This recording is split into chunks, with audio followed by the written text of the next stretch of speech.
नमस्कार, your money में आपका स्वागत है। आपके साथ मैं हूं विपिन भट्ट, लेकर हाजिर हैं एक ताज़ा तरीन एपिसोड जहां पर ढेर सारी बातें करेंगे। आपके पैसे को कैसे सुरक्षित बनाया जाए, कैसे उसको बढ़ाया जाए और कैसे उसको फैलाया जाए, ये सारी बातें आज होंगी। म्यूचुअल फंड्स के बारे में बात करेंगे, कुछ इंश्योरेंस की भी बात कर लेंगे। तो कुल मिलाकर आपकी पॉकेट का रखेंगे ख्याल। लेकिन सबसे पहले बताते हैं आज के शो में क्या है खास।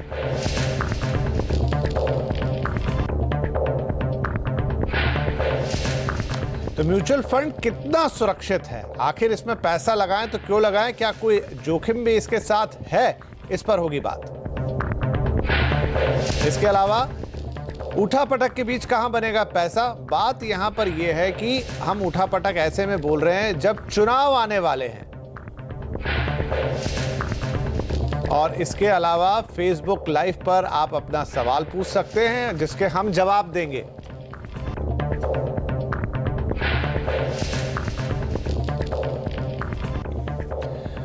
और ये सारी बातें होंगी। आज हमारे साथ फिरोज अजीज साहब हैं स्टूडियो में बातचीत करने के लिए। आप उनसे बातचीत करेंगे तो फिरोज साहब, दर्शकों के सवालों के जवाब तो हम लेंगे ही लेंगे, लेकिन आपसे जो जानना चाहते हैं खासतौर पे वो कि क्या एक मुश्त, यानी कई लोग चाहते हैं, कई बार अक्सर लोग हमसे पूछते हैं कि क्या एक साथ पैसा डाल दूं म्यूचुअल फंड में। कई तरह से उनके पास पैसे आते हैं, कभी ऑफिस से मिलते हैं, कभी घर से मिलते हैं। तो क्या म्यूचुअल फंड में, जैसा कि हम जनरल बात करते हैं SIP कीजिए, लेकिन अगर बड़ी रकम है तो एक साथ लगाई जा सकती है? मेरे हिसाब से लगाई जा सकती है। अगर हम डेटा को मद्देनज़र रख के निर्णय लें तो हमने 15 साल का ये डेटा लगाया कि देखा कि हर 6 महीने में लमसम इन्वेस्टमेंट की जाए या फिर 6 महीने में स्टैगर करके 6 इंस्टॉलमेंट में निवेश किया जाए, किस में ज़्यादा फायदा होता और नुकसान कम होता। 2/3 ऑब्जर्वेशन, ये 30 ऑब्जर्वेशन में से 2/3 ऑब्जर्वेशन में लमसम इन्वेस्टमेंट STP से बेहतर था। ओके। सो मैं तो यही कहूँगा कि अगर आप लॉन्ग टर्म निवेशक हैं तो STP का मेरे हिसाब से मायना नहीं है। अगर आप SIP कर रहे हैं उसके लिए बहुत बेहतरीन विकल्प है, क्योंकि आपकी कमाई हर एक साथ नहीं आती। बट अगर बोनस साथ में आया तो लमसम लगाएं और 5 साल निवेशित रहेंगे तो रिटर्न इसमें ज्यादा आएगी, ना कि STP में। ओके, तो कितना पैसा आप कहेंगे कि सुरक्षित मान सकते हैं? इससे कम लगाया तो खास फायदा नहीं होगा और इससे ज्यादा लगाया तो थोड़ा जोखिम बढ़ जाएगा। देखिए, आपको हर इंसान के लिए ये रकम अलग होगी। अगर हम एक तम रूल बनाएं कि अगर आपकी सैलरी, मंथ की सैलरी 100 रुपीस की है और आपको 3 महीने की सैलरी लमसम तक लगानी है तो आपको चिंता करने की जरूरत नहीं। मतलब 300 रुपए अगर आपके पास आ जाते हैं और लाख रुपए पकड़ लूं अगर आज की तारीख में किसी की सैलरी है, तो 3 लाख रुपए तक वो एक साथ डाल सकता है, उसमें कोई चिंता करने की बात नहीं। अच्छा, चूंकि अब हम चुनावी मौसम में हैं और मार्केट थोड़ा चुनाव के हिसाब से बदलता भी है, मार्केट के मूड्स बदलते हैं, तो क्या जो लोग SIP करते हैं या जो लोग म्यूचुअल फंड्स में पैसा लगाते हैं उन्हें भी इसको ट्रैक करने की कोई ज़रूरत है, या फिर हम ये कहें कि नहीं, SIP का तो फ़ायदा यही है, चुनाव हो चाहे ना हो आपको चिंता नहीं करनी है? करेक्ट। आई थिंक SIP के लिए तो चुनाव is an irrelevant topic. Okay. अगर आपकी ऑलरेडी बहुत सारी SIP का निवेश हो चुका है, सालों से अगर आप निवेश कर ही रहे हैं, तो आपकी जो अमाउंट्स हैं काफी बढ़ गई होंगी म्यूचुअल फंड के अंदर। तो एक इंसान को जाहिर सी बात है चिंता तो जरूर होती है कि यार इलेक्शन की वजह से 10-15% की वैल्यू घट सकती है। बट अगर वापस हम डेटा को रेफर करें और लास्ट 3-4 जनरल इलेक्शन देखें तो हर जनरल इलेक्शन साल में कम से कम 17% की रिटर्न बनी है और सबसे ज्यादा 55% की रिटर्न बनी है। ओके। अब मैं डिस्क्राइब करता हूं। अगर आप आज जनरल इलेक्शन समझें और 6 महीने पहले इन्वेस्ट करें और जनरल इलेक्शन के अनाउंसमेंट के बाद 6 महीने बाद एग्जिट कर लें, और ऐसे लास्ट 4 जनरल इलेक्शन में देखा गया है कि 55% की रिटर्न मैक्सिमम बनी है उस एक साल में, और सबसे कम से कम 17% बनी है। तो हमारा जो व्यय है कि इलेक्शन बहुत खतरनाक चीज होती है मार्केट के हिसाब से, डेटा तो कुछ और ही कह रहा है। तो ये बहुत बड़ी अपॉर्चुनिटी होती है, ना कि threat, if you go by the data. Okay, तो क्या कोई खास तरह का निवेश भी रहता है कि कहाँ, किस तरह के फंड्स में आप जा सकते हैं इलेक्शन के आसपास? देखिए, अगर आप लार्ज कैप फंड्स में निवेश करते हैं और मिड कैप फंड में निवेश करते हैं तो मेरे हिसाब से अगर कुछ ऊंच नीच भी होती है इलेक्शन के रिजल्ट्स में, तो आपको साल भर में आपकी कैपिटल पे आंच नहीं आने की उम्मीद होती है। क्योंकि हम अगर इक्विटी मार्केट की बात करें तो जैसे इलेक्शन के डेट अनाउंस हुए हैं तो हमने चारों तरफ देखा है कि कोई बात कर रहा है कि वो कौन से सेक्टर्स होंगे जहां इलेक्शन के कारण कंजम्पशन बढ़ेगा। क्या ज्यादा कोल्ड ड्रिंक्स बिक जाएंगे, क्या ज्यादा जूसेस बिकेंगे? तो वैसा कुछ थीम हम यहाँ पकड़ सकते हैं क्या? देखिए, मेरे हिसाब से थीम पकड़ना सरल है, Okay. थीम से सही वक्त पे निकलना बहुत बड़ा इंपॉर्टेंट डिसीजन है। लोग सिर्फ इन्वेस्टमेंट के तवज्जो देते हैं, एग्जिट्स पे तवज्जो नहीं देते। तो मेरे हिसाब से दोनों कॉल राइट जाने में बड़ी कम प्रोबेबिलिटी होती है। So I skip it and focus, क्योंकि अगर मुझे 30 साल इन्वेस्ट करना है तो 6 जनरल इलेक्शन आएंगी, ओके, 30 बजट आएंगे, तो उसके हिसाब से मैं अपनी रणनीति बदलता रहूंगा तो मैं सही राह पे नहीं रहूंगा। ये मेरा मानना है पर्सनल फाइनेंस के पर्सपेक्टिव से। राइट, चलिए अब बात कर लेते हैं लिक्विड फंड्स की। तो आज हम आपसे ये पूछना चाहते हैं कि लिक्विड फंड्स जो रहते हैं, हाउ सिक्योर दे आर, कितने सुरक्षित हैं? देखिए, अगर सुरक्षा की बात होती है तो लिक्विड फंड बहुत सुरक्षित होते हैं, क्योंकि उनकी जो इन्वेस्टमेंट्स होती हैं ट्रेजरी बिल्स में, छोटे अवधि के बॉन्ड्स में रहती हैं। बट ये जो सुरक्षा जो वर्ड है ना, जो रिस्क जो वर्ड है, वो कम ही लोग समझते हैं। सब रिस्क कम लेना चाहते हैं, रिस्क को मेजर नहीं करते। तो मेरी ये विनती होती है व्यूअर से कि आप रिस्क को समझ लें। रिस्क को मेजर करने के जरिए हैं। हर फंड का, इक्विटी फंड ज़्यादा, उनका रिस्क मेंशन होता है, स्टैंडर्ड डिविएशन कहते हैं। फैक्ट शीट्स को देखें, अगर 15 से ज़्यादा का स्टैंडर्ड डिविएशन आपको अगर फैक्ट शीट्स में दिखता है तो वो फंड ना खरीदें। 12-13 की स्टैंडर्ड डिविएशन अच्छी स्टैंडर्ड डिविएशन मानी जाती है। सो कुल मिला के विपिन साहब, मैं ये कहना चाहूँगा कि अगर आप रिस्क की बात करें, लिक्विड फंड में तो बहुत कम है रिस्क। इक्विटी फंड्स की जो रिस्क है वो काफ़ी ज़्यादा होती है। 0.2, 0.3 अगर आप इक्विटी फंड में निवेशित हैं, तो अगर आपने अपने फंड्स की स्टैंडर्ड डिविएशन नहीं देखी है, आपके पोर्टफोलियो की स्टैंडर्ड डिविएशन नहीं देखी है, तो आपने पूरा काम नहीं किया है। तो मैं जागरूकता फैलाना चाहता हूं, बट ऑफ कोर्स इससे कुछ क्यूरियोसिटी जगे, और 15 से ज़्यादा के जो स्टैंडर्ड डिविएशन के फंड्स हैं उससे थोड़ा बच के रहें। अगर स्टैंडर्ड डिविएशन अगर 10 की आती है तो बड़ी खुशी की बात है। निफ्टी की जो स्टैंडर्ड डिविएशन है वो 13 की है।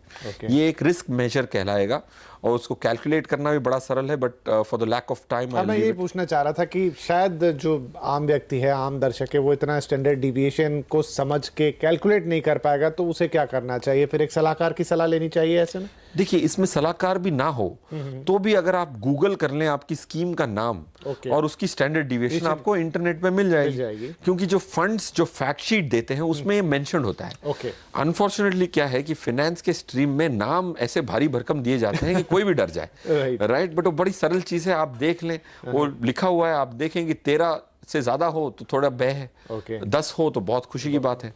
सो इट इज, कहीं शुरुआत करनी चाहिए कि रिस्क को मेजर करें, वरना वो अब अंग्रेजी का शब्द बन के रह गया है, रिस्क लो, मीडियम, हाई। उसका मेजरमेंट्स हैं, उसको यूज करें, ये विनती है। राइट, चलिए, तो फिरोज अजीज साहब बड़ी अच्छी बात कह रहे हैं कि आप अपने रिस्क खुद इवेल्युएट कर सकते हैं। छोटा सा तरीका उन्होंने आपको बता दिया। गूगल बहुत बड़ा सहायक है इन दिनों, उतना भी कर लें तो अच्छा है। हाँ, लेकिन हम ये कहेंगे कि अगर कहीं कोई कंफ्यूजन हो तो एक एक्सपर्ट से ज़रूर पूछ सकते हैं। सीधे खुद को जोखिम में न डालें, लेकिन कुछ फंडे उन्होंने आपको दे दिए हैं जहाँ से आप अपनी चीज़ों का रिस्क इवेल्युएशन कर सकते हैं। चलिए, अब सवाल जवाब का सिलसिला शुरू कर लिया जाए। हमारे पास पहला सवाल है जादव साहब का, और आप सवाल पूछते हैं कि ABSL प्योर वैल्यू फंड में आप 5 लाख रुपए निवेश कर चुके हैं। इनफैक्ट 64 रुपये 32 पैसे प्रति यूनिट की दर से 5 साल के लिए निवेश है। अब फंड की वैल्यू जो है वो आ रही है 4730, यानी कि शायद नीचे आया है। तो आप पूछना चाहते हैं कि ये निवेश जारी रखें या इससे निकल जाए, क्या करना चाहिए सर? NAV आई थिंक ये बात करना चाह रहे हैं उसकी। नहीं, ये फंड जो है आदित्य बिरला का, वो मल्टी कैप फंड है। कैटेगरी अच्छी चुनी है इन्होंने, बट ये फंड जो है उसमें बदलाव जरूर करना चाहिए इनको। ये अंडर परफॉर्मिंग स्कीम है, एंड आई थिंक इसकी जो अंडर परफॉर्मेंस है वो कंटिन्यू होगी, और अंडर परफॉर्म करने की बहुत अच्छी संभावना है। सो इससे एग्जिट करना चाहिए। मल्टी कैप कैटेगरी में रहना बहुत अच्छी चीज़ है, क्योंकि वो फंड मैनेजर हर दिशा में जाके अच्छे स्टॉक्स ले सकते हैं। तो मेरा एसेट इंडिया इक्विटी फंड उसी में बेहतरीन विकल्प होगा, उसी कैटेगरी में। I think that's one change I would certainly suggest।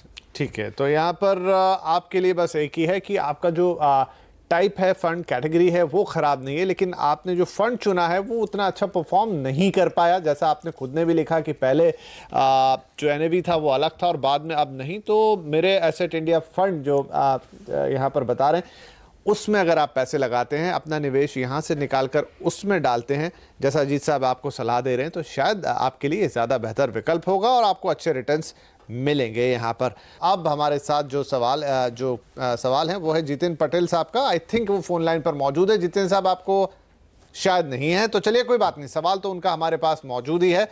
तो आप पूछना चाहते हैं कि म्यूचुअल फंड में एक मुश्त निवेश करना चाहते हैं, 35 साल आपकी उम्र है, रकम 12 लाख रुपए है, अवधि 10 साल से ज़्यादा के लिए अच्छे म्यूचुअल फंड बताएं। सर, हम थोड़ी देर पहले बात कर ही रहे थे कि एक मुश्त पैसा डालना चाहिए नहीं, और मैं तो आपसे पूछ रहा था कि कितना होना चाहिए। यहाँ काफ़ी बड़ी रकम है, 12 लाख रुपए ये डालना चाहते हैं। और साथ में अच्छी बात यह कि अवधि भी इन्होंने बताई कि कम से कम 10 साल तक ये देखेंगे नहीं पलट के। तो क्या अच्छे फंड्स हो सकते हैं, और सबसे बड़ी बात कि क्या 12 लाख रुपए एक साथ डालने चाहिए? बिकॉज डालने चाहिए। ये हिम्मत मैं इसीलिए डिराइव कर रहा हूं क्योंकि इन्होंने कहा है कि 10 साल की अवधि 10 साल की अवधि, हाँ, अच्छा टाइम लेके चल रहे हैं। बिल्कुल। अब अगर 10 साल का हम डेटा देखें तो ऐसा शायद ही हुआ है, और सबसे मिनिमम रिटर्न जो 25 साल पुराने म्यूचुअल फंड है, सबसे मिनिमम 10 साल के निवेशक को रिटर्न आई है 11% की। ओके। तो रिस्क जो है वो किताबी बात हो रह गई।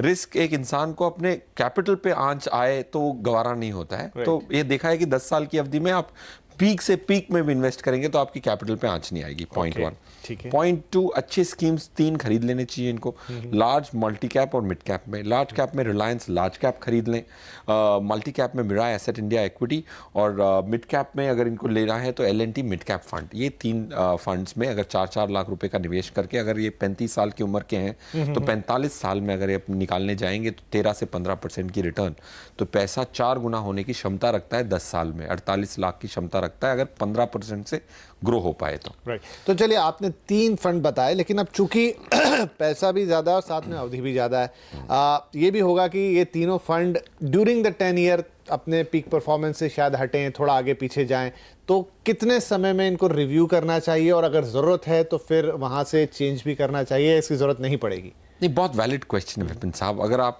फ्लाइट में बैठे, फ्लाइट टेक ऑफ करेगा पायलट, फिर भी नेविगेट करके ही तो मंजिल पहुंच पाएंगे। तो आप अगर आपको सही मंजिल पे पहुंचना है तो मॉनिटरिंग का बहुत इंपॉर्टेंट, महत्वपूर्ण रोल होता है। मेरे हिसाब से ये स्कीम्स मैंने 2 से 3 साल के पर्सपेक्टिव से प्रोस्पेक्टिवली बताए हैं, but after 2 years definitely review is required. अगर कोई फंड मैनेजर चेंज होता है, 6 महीने में होता है तो 6 महीने में रिव्यू करें, वरना 2 साल एक अच्छा अवधि होता है रिव्यू करने का, स्पेशली लमसम इन्वेस्टमेंट्स को। राइट। तो चलिए, आपके लिए यहाँ पर चूंकि जितेंद्र साहब आप एक बड़ा निवेश करना चाह रहे हैं, तो बहुत अच्छी बात तो ये है कि अजीत साहब ने आपको सिर्फ 3 फंड बताएं, और हमारे सभी एक्सपर्ट आकर ये कहते हैं कि आपको अपने पोर्टफोलियो को ऐसा बहुत लंबा चौड़ा नहीं बनाना चाहिए, उसे छोटा रखना चाहिए। ऐसा पोर्टफोलियो होना चाहिए जिस पे आप अच्छी तरह से मॉनिटरिंग कर सकें। बहुत फैला लेने का कभी कोई फ़ायदा नहीं होता है।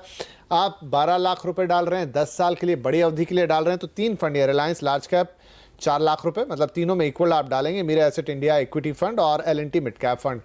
ये 3 आपने फंड लेने हैं, और जैसा सबसे इंपॉर्टेंट बात यहाँ पर अजीत साहब कह रहे हैं कि हर 2-3 साल में इनको रिव्यू करना है, जरूरत पड़ेगी तो हम इन फंड्स को बदलेंगे भी, लेकिन ये ज़रूर है कि आप 10 साल की अवधि के लिए जब डाल देंगे तो आपको बढ़िया मुनाफा तो मिलेगा ही, और आपकी कैपिटल भी यहाँ पर सुरक्षित रहने वाली है। तो ये ध्यान रखिएगा। बाकी आप समय समय पे हमसे पूछ सकते हैं, हम हमेशा आपको जवाब देने के लिए हाजिर हैं, आपको और गाइड करने के लिए हाजिर हैं। चलिए, तो ये जितेंद्र जी के लिए हो गई बात। अब अशोक कुमार साहब का सवाल है हमारे पास, और आप बताते हैं कि आप 45 साल की उम्र है आपकी, और आपके जो लक्ष्य हैं वो बेटी की शादी करना है, बेटे की पढ़ाई कराना है।